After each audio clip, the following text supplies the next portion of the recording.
Bhavnagar medical કોલેજના 3 વિદ્યાર્થીઓનું અપહરણ અને માર મારવાનો મામલો નીલમબાગ પોલીસ મથકમાં ભોગ બનનાર 2 વિદ્યાર્થીઓએ નોંધાવી હતી અલગ અલગ પોલીસ ફરિયાદ। નીલમબાગ પોલીસ દ્વારા 8 લોકોની ધરપકડ કરવામાં આવી છે। 8 વ્યક્તિઓમાંથી 4 ઇન્ટર્નશીપ કરતા વિદ્યાર્થીઓ, 2 તબીબ અને અન્ય 2 વ્યક્તિઓ છે। તમામ 8 આરોપીઓને કોર્ટમાં રજૂ કરવામાં આવતા તમામ આરોપીઓના 1 દિવસ માટે રિમાન્ડ મંજૂર થયા છે। कोर्ट द्वारा आवतीकाल सांज सुधी 8 आरोपीओना रिमांड आपवामां आव्या छे। महत्वनुं छे के 2 विद्यार्थीओए नोंधावी हती फरियाद। 8 आरोपीओने कोर्टमां रजू करवामां आव्या छे। पोलीस द्वारा वधु तपास पण करवामां आवी रही छे। 1 दिवस माटेना रिमांड मंजूर थया तो सोमवार सांज सुधीना रिमांड आपवामां आव्या। उल्लेखनीय छे के मेडिकल कॉलेजना विद्यार्थीओना अपहरण मामले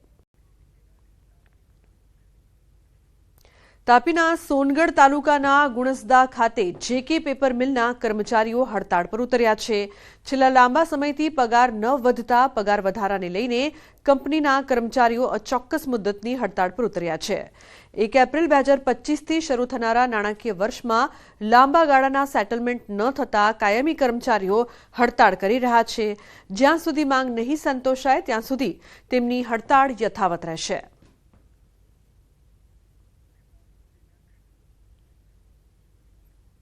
सूरत जिल्लाना ओलपाड तालुकाना 104 गामोमां वोटर रिचार्जना कामोनुं खातमुहूर्त करायुं। 10,000 थी वधु वोटर रिचार्जना कामोनुं खातमुहूर्त करवामां आव्युं। केन्द्रीय मंत्री CR पाटीले वर्च्युअली जोडाईने रिचार्जना कामोनुं खातमुहूर्त कर्युं छे।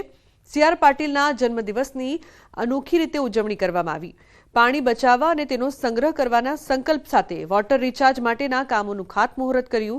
वन अने पर्यावरण मंत्री मुकेश पटेले ओलपाडना देलाड गाम खातेथी લીલી ઝંડી આપી વરસાદી પાણીનો બગાડ ન થાય અને બોરના માધ્યમથી જમીનમાં ઉતારવામાં આવે તો જળના સ્તર પણ ઊંચા આવે તે હેતુથી વોટર રિચાર્જના કામો શરૂ કર્યા છે।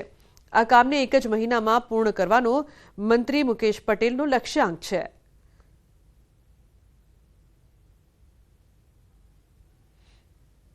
ગામનું પાણી ગામમાં, ખેતરનું પાણી ખેતરમાં એક પણ ટીપું વહી ના જાય એના માટે આજે સમગ્ર 104 ગામના સરપંચીઓ આજે એક સાથે ઓલપાડ તાલુકામાં દરેક ગામની અંદર ખેતરમાં અને ગામના ગ્રામ્ય વિસ્તારની અંદર ગામતળના વિસ્તારની અંદર એક ગામમાં 100 જેટલા રિચાર્જ બોર્ડિંગના કામની શરૂઆત આજે કરી છે।